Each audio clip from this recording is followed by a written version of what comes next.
Welcome back to healthy morning. آج ہے Pakistan defence day اور ہمارے ساتھ جو ہے سر جو ہے بڑی انٹرسٹنگ گفتگو ہم سے کر رہے ہیں.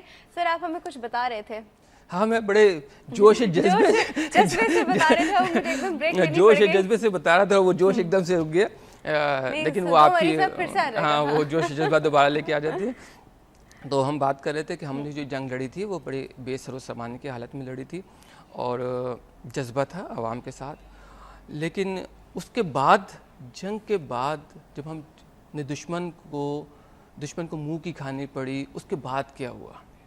اس کے بعد جو ہے نا تھوڑا سا ایک آپ سمجھ لیجیے کہ لل پیریڈ آ گیا. اور ہمارے جو دشمن تھا اس نے تو آرام سے نہیں بیٹھنا تھا. اس نے تو جو ہمارا ایک اس کا جو ہمارے جو بنگالی بھائی تھے مشرقی پاکستان میں, ان کی سیاسی یا معاشی محرومی کے اوپر ایک پروجیکٹ کی طرح کام شروع کر دیا. انہوں نے اس کو ایک پروجیکٹ لے لیا کہ اب تو کرنا ہے. اور اس کے اندر انہوں نے ہمیں کیا چیز پائی تھی سب سے پہلے, جس کی وجہ سے ہم نے ان کا دشمن کا مقابلہ کیا تھا؟ وہ تھا ہمارا ایکا, ہمارا جذبہ, ہماری یونٹی. ٹھیک ہے نا. انہوں نے کہا جی سب سے پہلے اس پہ ضرب لگاؤ. تو ہم وہاں ضرب لگائی, اس لیے کہ ویسے تو ہم کو نہیں, تو باقاعدہ انہوں نے اس چیز کی پلاننگ کی. جی we were sleeping. سر اس بات پہ ایک لیتے ہیں کال. آپ کا جوش نہیں ختم ہونا چاہیے, کال لے لیتے. السلام علیکم. السلام علیکم. Good healthy morning. کیسے ہیں سر؟ ہیلدی مارننگ, بہت خوبصورت مارننگ ہے. آپ کو دیکھ کے تو اور خوبصورت ہو جاتی ہے. بیٹا آپ کیسی ہیں؟ میں بالکل ٹھیک ہوں صاحب, آپ کیسے ہیں؟ بیٹا میں یہ کہنا چاہتا ہوں کہ ہم نے وہ زمانے دیکھے ہیں, اور جس زمانے میں 65 کی وار ہو رہی تھی اس وقت میں کیڈٹ کالج پٹارو کا اسٹوڈنٹ تھا, اور ہم نے جو جذبے اور جو چیزیں دیکھی ہے نا, آپ کے جو فوجی صاحب یہاں بیٹھے انہوں نے شاید وہ زمانہ بہت ہی بچپن میں دیکھا ہو, ہم نے فل ینگ ایج میں دیکھا ہے. سر آپ کچھ اپنے ایکسپیرینس شیئر کریں, آپ نے کیا دیکھا ہے سر؟ ہاں, ایک تو سب سے بڑی بات تو سب جانتے ہیں یا سنتے ہیں کہ جذبہ, وہ جذبہ جو مطلب یہ نہیں کہ صرف فوج میں تھا, صرف حکومت میں تھا, صرف سیاست دانوں میں تھا, بلکہ ایک فقیر تک بھی ہوتا تھا نا, وہ بھی آوازیں لگاتا تھا کہ کہیں, کیونکہ بلیک آؤٹ کے زمانے ہوتے تھے, اس زمانے میں جنگ کی نوعیت کچھ اور ہوتی تھی کہ بلیک آؤٹ کر دیا جاتا تھا تاکہ کوئی نظر نہ آئے. اس زمانے میں اتنی ایڈوانس ٹیکنالوجی نہیں ہوتی کہ اندھیرے میں حملہ کیا جا سکے. تو لوگ اپنے گھروں کی حفاظت, اور اتنا ڈسپلن جس کی حد نہیں. اور یہاں تک بھی لوگ گواہی دیتے ہیں کہ فوجیوں کے ساتھ قدرت نے سفید کپڑے والے لوگ بھیجے ہیں میدان جنگ میں, جو لوگوں کو, فوجیوں کو اچھے جو مطلب ایمان پہ چلنے والے لوگ تھے, انہوں نے مشاہدہ کیا یہ باقاعدہ قدرت کی طرف سے فوج اتری ہے اور اس نے بھی اس کو حملہ کیا ہے. وہ کہہ رہے تھے کہ ہمارے سولجرز کے سامنے سفید کپڑوں میں ملبوس کوئی اور لوگ لڑ رہے تھے. قدرت کی طرف سے فرشتے بھیجے یا کیا چیز بھیجی. دوسری چیز, ایک چیز تھی, فجر کے وقت سے کچھ دیر پہلے ایک دمدار ستارہ نکلتا تھا جو تلوار نما ہوتا تھا. الذوالفقار لوگوں نے نام دیا تھا, چاہے اس کو آپ دمدار ستارہ کہہ لیں یا تلوار کہہ لیں, وہ نظر آتی تھی جنگ کے دوران. تو سوچیں کہ قدرت کا اور لوگوں کا کیا جذبہ تھا, آج ہم لوگ اس کا تصور بھی نہیں کر سکتے. اور جو ہمارے فوجی صاحب بیٹھے, جو کرنل صاحب ہیں شاید, جی کرنل صاحب سے یہ درخواست ہے کہ وہ جذبہ کیوں نہیں پیدا ہو رہا اب, اور ہماری فوج کیوں مصلحتوں کا شکار ہے, کیوں دوسری قوموں کے اندر میں دبی ہوئی ہے. اگر اس پہ کچھ روشنی ڈالیں تو ہماری نئی نسل کی رہنمائی ہو. صحیح کہہ رہے ہیں. Thank you so much for calling. Thank you. بہت شکریہ. ہمارے جو لائیو ایکسپیرینس کالر تھے, اور اس وقت یہ مدد بھی کیوں آ رہی تھی سر؟ مجھے وہ بات بتائیں, وہ سفید کپڑوں میں ملبوس جو انسان تھے, وہ بات آپ نے بھی بہت سنی ہوگی, ہم سب نے سنی ہے اور سب نے اس چیز کو دیکھا بھی ہے. تو آپ کو کیا لگتا ہے کہ وہ کیا تھا, وہ اس وقت کیا تھا؟ دیکھا تو نہیں ہے, سچی بات ہے, میں نے تو نہیں دیکھا, لیکن ہم نے سنا. ہاں سنی بات ہے. اور ہم اس بات پہ دیکھیں, جب آپ کو جذبہ سچا ہو, آپ کی لگن ہو, تو یہ جو غیبی قوتیں ہیں آپ کی مدد کرتی ہیں، چاہے وہ سفید کپڑے میں ہو یا سفید کپڑے میں نہ ہو، ٹھیک ہے نا. میں نے آپ کو بتایا نا ہمارے دشمن ہم سے کئی گنا بڑا تھا، ٹھیک ہے نا. ہم اس کو کیوں روکنے میں کامیاب ہو گئے؟ ایسا تو نہیں. ہمارے جنگ بدر کے اندر ہمارے 313 صحابہ تھے، 1000 کا لشکر تھا سامنے، کیوں روکنے میں کامیاب ہو گئے؟ جذبہ تھا نا. ادروائز تو طاقت میں تو اگر دیکھی جائے تو جسمانی طاقت وہ تو ایک ہی جیسے لوگ تھے. اس طرح ہمارے انڈیا پاکستان کے جو ہم لوگوں کے پاس جو ہتھیار تھے، جو ان کے پاس ہتھیار تھے، یا ہماری جو صحت تھی، جو ان کی صحت تھی، وہ فرق زیادہ نہیں ہے، ٹھیک ہے نا. تو وہ اب وہ انہوں نے بڑی اچھی بات کی کہ اب ہمارے میں وہ جذبہ کیوں نہیں ہے، ٹھیک ہے نا. تو دیکھیں فوج کے اندر میں سچی بات بتاؤں ابھی بھی بہت جذبہ ہے، ٹھیک ہے نا. میں ریٹائر ہو گیا ہوں لیکن میرا ابھی بھی مسلسل اپنے فوجی بھائیوں سے رابطہ رہتا ہے. ایکچولی ہماری ٹریننگ جو ہوتی ہے نا، وہ اس کی بنیاد ہی اس بات پہ رکھی جاتی ہے کہ آپ نے ہمت نہیں ہارنی، ٹھیک ہے نا، چاہے کچھ بھی ہو جائے، ٹھیک ہے نا. نامساعد حالات کے ساتھ آپ نے مقابلہ کرنا ہے دشمن کا. تو دشمن ہمارے پاس تو وہ جذبہ موجود ہے، لیکن ہم اکیلے نہیں لڑ سکتے.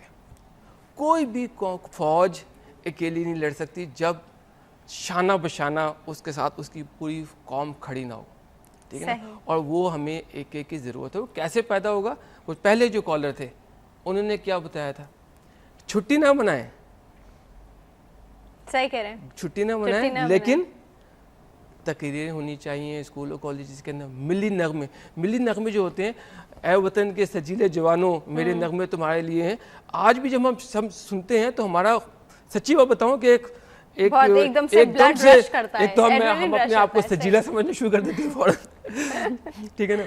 تو ایک جذبہ ہمارا، تو اس قسم کے نغمے جو ہے نا وہ آپ کو بیدار کرتے ہیں. اور یہ آج کی بات نہیں ہے، یہ ہمیشہ سے ہوتا رہا ہے کہ جب فوجیں جب لڑنے جاتی ہیں تو ان کا جذبہ ابھارنے کے لیے شعر و شاعری 7 لوگ ہوتے ہیں جو ان کا جذبہ ابھارتے رہتے ہیں. سر اس میں تو میڈم نور جہاں نے جو ہے وہ بڑا ہی امپورٹنٹ رول پلے کیا تھا. وہ کہتے ہیں کہ ان کے جو ملی نغمے تھے وہ سولجر سن کے اتنے جوش میں آ جاتے تھے کہ ان کی جو یونٹی ہے تو وہ ڈبل ہو جاتی تھی اور ان کی اسٹرینتھ ڈبل ہو جاتی تھی. جی ایگزیکٹلی میں یہی بات کر رہا ہوں. سر ہمارے پاس شاید ایک کال ہے، لیتے ہیں. السلام علیکم. Good healthy morning. کون بات کر رہا ہے؟ میں رابعہ بات کر رہی ہوں. جی رابعہ، کہاں سے؟ میں کراچی سے بات کر رہی ہوں. جی کیا کہنا چاہتی ہیں؟ مجھے واحدی صاحب سے یہ پوچھنا تھا کہ ہم اپنے ایجوکیشن لیول پر ایسا سسٹم کیوں نہیں ڈیولپ کرتے کہ جو ایک ایریے کے اسکولز ہیں، 4-5 اسکولز کو ہم نے 2-3 مہینے بعد اکٹھا کیا اور ان کے جو کمانڈر یا ان کے کیپٹن کرنل وغیرہ آ کے ان کو لیکچر دے، پہلے آدھے گھنٹہ 1 گھنٹے کا دے تاکہ ان میں بھی موٹیویشن پیدا ہو. آج ہمارے بچے جو اسکول جاتے ہیں تو انڈین گانے سنتے ہوئے جاتے ہیں، آتے ہیں تو وہی لگا کے بیٹھ جاتے ہیں. ہمیں اپنے بچوں کو اس چیز سے کیسے ہٹانا ہوگا؟ صحیح کہہ رہی ہے، بہت ہی اچھی طرح، بہت ہی ایک ایسی نازک چیز کی طرف آپ نے پوائنٹ آؤٹ کیا ہے، کیونکہ یہیں سے برین واشنگ شروع ہوتی ہے. اور میں یہی چاہ رہی تھی کہ جیسے ایسا ہو کہ جیسے ذرا فردر تو ایک اسکولز میں یہ جا نہیں سکتے، اپنا کچھ اس طرح سے جیسے یہ ریٹائر ہیں اس طرح سے کچھ ایجوکیشن سسٹم میں بنائیں کہ ایک ایریا کے کافی سارے اسکولوں کو ایک ساتھ جمع کیا اور سب پہ مسٹ ہو کے انہوں نے آنا ہے. وہ اپنے بچوں کو لے کر آئیں، یہ لوگ ان کو لیکچر دیں، ان کو مطلب کچھ اپنے وہ دکھائیں کہ ہاں دیکھیں اس طرح سے ہم نے کرنا ہے، یہ ہمارا ملک ہے. کیونکہ بچے ٹی وی کھولتے ہیں ان کو یہ لگتا ہے کہ جی پاکستان تو سب سے برا ملک ہے. اب ہیلدی جو ہے بچوں کو ان کا ہیلدی مائنڈ دینے کے لیے ہمیں مطلب میں ایک سجیشن دے رہی ہوں کہ کیا ایسا پاسبل ہے کہ ہم اپنے بچوں کو واپس اسی روٹین میں لے کر آئیں. صحیح رابعہ صاحب اس پہ ڈیفینیٹلی بات کرتے ہیں. ٹھیک ہے جی، thank you so much for calling. میں ان کالر کا بہت مشکور ہوں، بہت شکر گزار ہوں کہ انہوں نے بہت اکثر و بیشتر میں سوچتے رہتا تھا کہ میں کس طرح کنٹریبیوٹ کر سکتا ہوں اپنے. دیکھیں ہم لوگوں کا اب جو ٹائم ہے پے بیک کرنے کا ٹائم ہے. واپس جو کچھ ہم نے اس ملک سے حاصل کیا، کمایا، الحمدللہ ہم کو بہت کچھ دیا اور ملک ابھی بھی دے رہا ہے، لیکن اب اس کو ہم کس طرح پے بیک کریں. تو میں ان کی بات سے میں ان کا شکر گزار ہوں کہ انہوں نے ایک آئیڈیا دیا. میں کم از کم اپنے جہاں میرے بچے پڑھتے ہیں، جن اسکولس میں پڑھتے ہیں، ادھر میں جا کے ان کو پرنسپل کو یہ آئیڈیا دوں گا کہ اگر ان کو میری خدمات درکار ہیں تو میں آتا ہوں، ہم اس کے اوپر بات چیت کرتے ہیں. اور یہ دیکھیں تقریر کرنے سے کوئی فائدہ نہیں ہوگا انٹریکشن ہونا چاہیے. بچوں کو ہم اگین وہی ہم دوبارہ سے ان کو میں نے ان کا جو جذبہ بلند کریں, ان کو اس بات سے ہٹائیں کہ وہ گانے کم دیکھیں.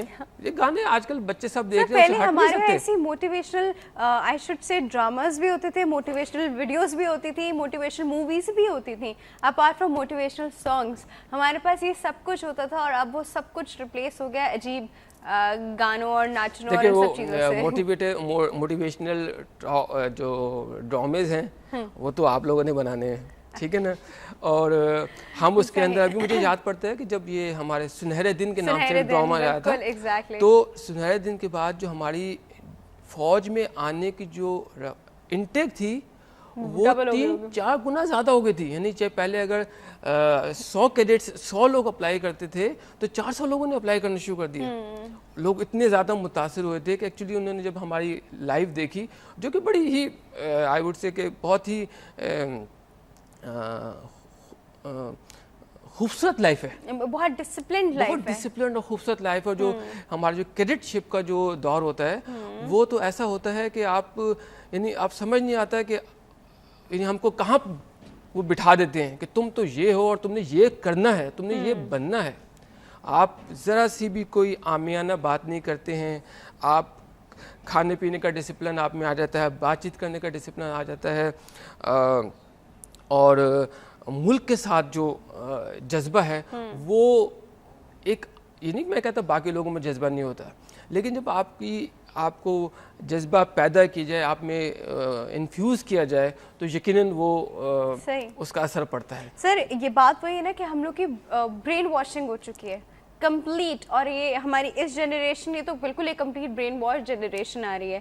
اس سے پہلے سے جو جنریشن تھی, جو ہماری جنریشن, مائی جنریشن, یہاں سے برین واشنگ شروع ہو چکی تھی. اب ہم لوگوں میں جو چیز ہم لوگ کو بچپن میں ہم لوگوں نے سب کچھ سنا ہے, سب کچھ دیکھا ہے, 1965 کی وار, 1971 ساری باتیں سنی ہیں, اس وقت ہم میں ہوتا بھی تھا. جیسے جیسے بڑے ہوتے گئے, مجھے اپنے ساتھ کے لوگوں کا بھی پتا ہے, they just lost that enthusiasm. ان کے اندر نہیں ہے, ان کے اندر وہ کچھ پیٹریوٹزم بھی نہیں ہے, کنٹری کی طرف کوئی فیلنگز ہی نہیں ہے. جیسے کہ they have not gained anything from this country, اور اگر ہم ان سے بات کرنے لگیں تو وہ صرف آپ کو برائیاں گنواتے ہیں. بہت مطلب میں کہتی ہوں کہ بہت ہی افسوسناک بات ہے کہ ہمیں اپنے ملک میں اب کچھ اچھا ہی نہیں لگتا, ہمیں باہر کے ملکوں میں سب کچھ اچھا لگتا ہے. ہم اچھائیاں گنواتے ہیں نا, ہم تو آج اچھائیاں گنواتے ہیں. آپ کا ارتھ کو ایک یہ اچھائیاں جو ہے نا زلزلہ آیا, ہم بریک کے بعد گنوائیں, لیکن جوش آپ رکھیں گے نا سر, کہیں پہ جائے گا, آپ بھی جوش میں بیٹھے رہیے. ہم ابھی واپس آتے ہیں.